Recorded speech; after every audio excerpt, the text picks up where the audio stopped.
കൂട്ടുകാരെ, പഞ്ചാഗ്നി പുത്തൻ പ്രൊമോയിൽ നമ്മുടെ വിവേകിനെയും കൂട്ടി നമ്മുടെ അനഘ പഞ്ചരത്നത്തിലേക്ക്. അതേ പ്രേക്ഷകരെ, നമുക്ക് ഇന്നത്തെ പ്രൊമോയിൽ കാണുവാൻ സാധിക്കുന്നുണ്ട്. ആദ്യം തന്നെ കാണിക്കുന്ന നമ്മുടെ അഭിമന്യുവിനാട്ടോ. അഭിമന്യു നമ്മുടെ ദിവ്യപ്രഭയെ വഴിയിൽ വെച്ച് കാണുമ്പോൾ നമ്മുടെ അഭിമന്യു പറയുന്നുണ്ട്, എനിക്ക് നിന്നോട് ചിലതൊക്കെ പറയാനുണ്ട് എന്ന് പറയുന്നുണ്ട്. അപ്പോൾ നമ്മുടെ ദിവ്യപ്രഭ, എനിക്ക് കേൾക്കേണ്ട ആവശ്യമൊന്നുമില്ല എന്ന് പറയുമ്പോൾ നമ്മുടെ അഭിമന്യു കട്ടകൽപ്പിൽ പറയുന്നുണ്ട്, നീ കേട്ടിട്ടേ ഇവിടെ നിന്ന് പോകുള്ളൂ എന്ന് നമ്മുടെ അഭിമന്യു പറയുന്നുണ്ട് കേട്ടോ. അതിനുശേഷം നമുക്ക് കാണുവാൻ സാധിക്കുന്നത് ഹോസ്പിറ്റലിൽ വിവേകിന്റെ കാര്യമാട്ടോ.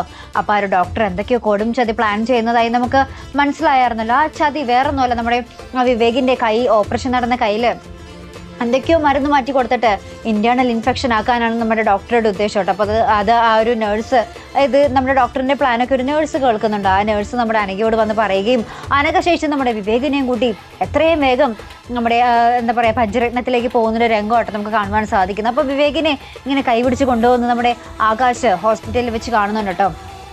അപ്പോൾ അത് അവിടെ അങ്ങനെ. അപ്പുറത്താണെങ്കിൽ നമ്മുടെ അഭിമന്യുവിൻ്റെ അനിയത്തി നമ്മുടെ അമൃതയോട് വന്ന് പറയുന്നുണ്ട്, ചേട്ടൻ അമൃതേച്ചി എന്ന് വെച്ചാൽ ജീവനാണ്, വലിയ ഇഷ്ടമാണ്, അമൃതേച്ചി കെട്ടണമെന്ന് ഏട്ടന് ഭയങ്കര ആഗ്രഹമുണ്ട്, ചേച്ചിയുടെ എന്താ പറയുക, ചേച്ചിക്ക് ഏട്ടനെ കെട്ടിക്കൂടെ എന്നിങ്ങനെ നമ്മുടെ അനിയത്തി വളരെ നിഷ്കളങ്കമായിട്ട് ചോദിക്കുന്ന മറ്റൊരു രംഗമായിട്ട് നമുക്ക് പ്രൊമോയിൽ കാണുവാൻ സാധിക്കുന്നത്. ഇനി എങ്ങനെയൊക്കെ തീരും നമ്മുടെ കഥ, നമ്മുടെ വിവേകിനെ നമ്മുടെ അനഘ എങ്ങോട്ടേക്കായിരിക്കും കൊണ്ടുപോകുന്നത്?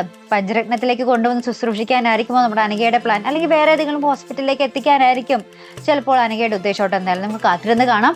അപ്പോൾ ഇതുപോലുള്ള പ്രൊമോ റിവ്യൂസിനും എപ്പിസോഡ് റിവ്യൂസിനും ഒക്കെ നിങ്ങൾ മറക്കാത്ത ചാനൽ സബ്സ്ക്രൈബ് ചെയ്യുക. അടുത്തൊരു വീഡിയോ വരുന്നത് വരയ്ക്കും ഗുഡ് ബൈ.